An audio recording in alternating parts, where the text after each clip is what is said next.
Ni hatari kwelikweli. Yanga bado hawajamaliza, wahamishia nguvu kwa Mwangola huyu.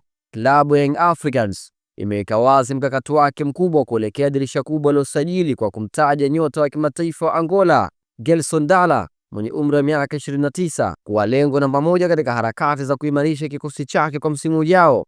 Kwa mujibu wa taarifa za ndani ya klabu hiyo, Yanga imekuwa ikimfuatilia Dala kwa muda mrefu, huku kocha mkuu Pedro Gonçalves akionyesha imani kubwa na uwezo wa mshambuliaji huyu ambaye ana uzoefu mkubwa wa soka la kimataifa na ushindani wa ligi za juu.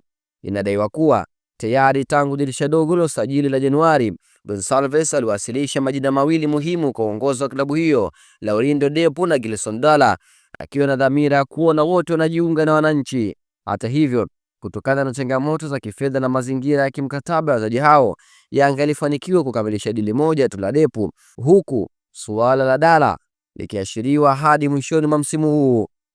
Uongozi wa Yanga umeamua kuchukua muda kujiandaa vizuri na kuingia kwenye mazungumzo kwa nguvu zaidi ili kuhakikisha wanamshusha nyota huyo katika dirisha hili la usajili. Gelson Dala ni mshambuliaji mwenye kasi, nguvu na uwezo kubwa kufunga mabao pamoja na kutengeneza nafasi kwa wenzake. Amewahi kutumikia timu ya taifa ya Angola mara kadhaa na pia kucheza katika klabu mbalimbali nje ya nchi, jambo linalompa uzoefu unaohitajika katika mashindano makubwa ya ndani na ya kimataifa, ikiwamo ligi ya mabingwa Afrika ambayo Yanga imekuwa ikiweka malengo makubwa kila msimu.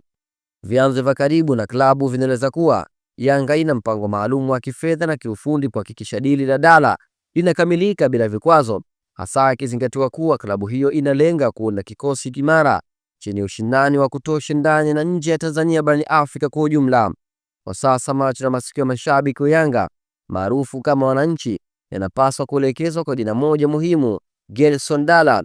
Endapo hili litafanikiwa, huenda likawa moja usajili mkubwa wa kusisimua zaidi katika dirisha hili la usajili. Je, nini maoni yako kuhusiana na taarifa hii? Tuandikie kupitia channel yetu ya YouTube Azdecha Media, lakini kikubwa usiache kusubscribe ili kwanza kupata habari zote moto kemkem za kimichezo ndani na nje ya nchi. Kwa haya na mengine zaidi, unaweza kutufuatilia katika mitandao yetu yote ya kijamii kama vile Instagram, Facebook, X na kwingineko. Nikutakie maendeleo ya siku njema. Bye bye.